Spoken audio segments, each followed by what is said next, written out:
Welcome back to Rappahannock Issues. I'm joined by David Kerr, my co-host, and we're talking about the 2016 presidential election. And so now we're into the general election. David, and it's going to the conventional wisdom, which quite often has been wrong, but we know it's Trump, and it's most likely will be Clinton because of the superdelegates putting her over the top. So your thoughts as we head towards November? Oh, it's going to be a very thoughtful, issue-oriented campaign. I think there'll be a great deal of respect on all sides for the other's opinion.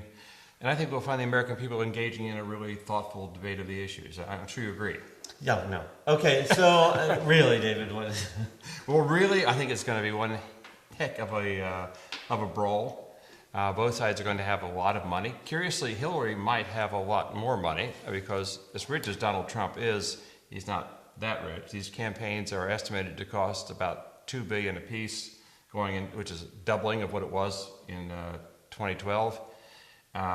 It's not altogether clear he's going to get as much money as he would like to from outside groups. She probably will, simply because she has the contacts with outside groups, super PACs, and so she actually may be able to run a much more technically competent campaign, the Barack Obama model, which was so data-driven. And that's one of the things that is interesting, is that Trump just did not get on board with the technology and the organization for the national campaign. He's got time, not much, because Clinton's been working at it for several years. So that said, I think there's going to be a lot of really scandalous newspaper articles about both of them. Not scandalous from the sense of being badly written or inaccurate, just scandalous because they'll be about scandal. You've been in office for a long time. Your husband was Bill Clinton. There's stuff out there about you.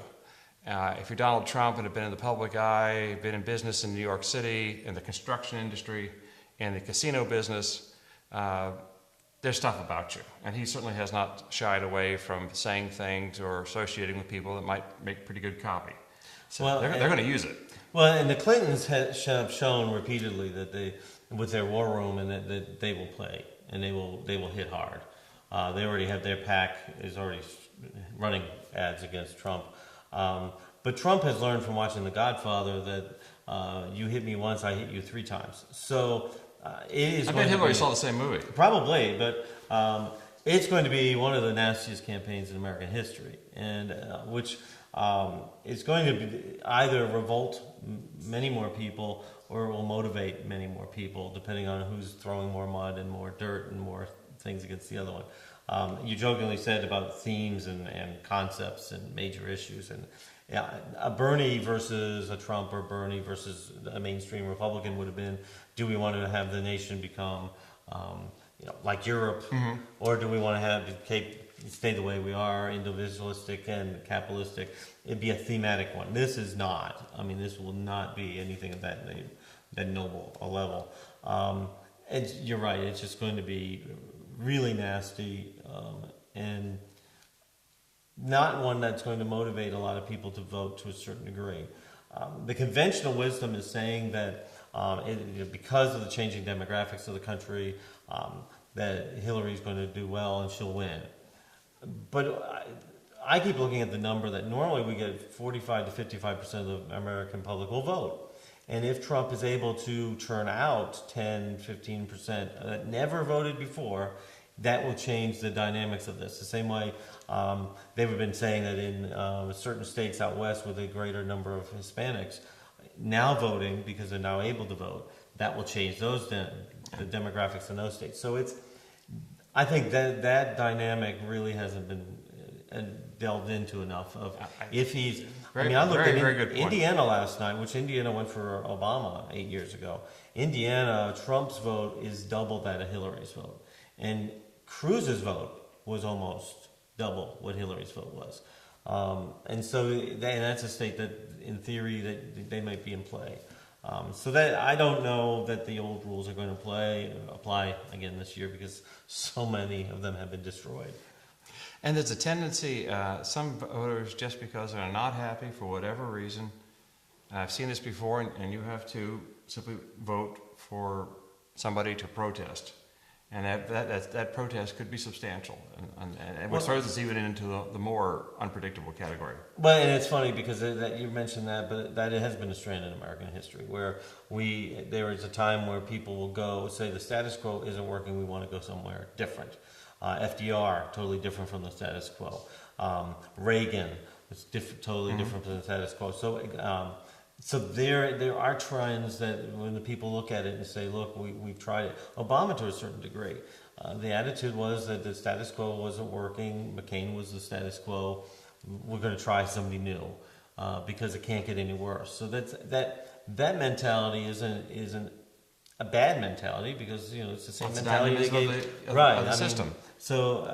That's what. Now, do you think the vice presidents are really going to make a difference? Well, they rarely do, except in the case, I think, this is my personal opinion, when John McCain chose Sarah Palin, I think that hurt him a lot with quite a few middle voters. This time around, I just can't really tell you.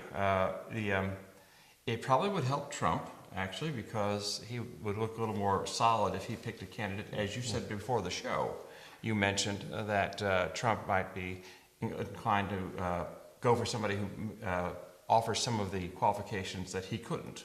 Right. He has said repeatedly that he would go for somebody with more government experience and more knowledge, and which was sort of interesting because it was, I know enough to know what I don't know, which was a very mature mentality.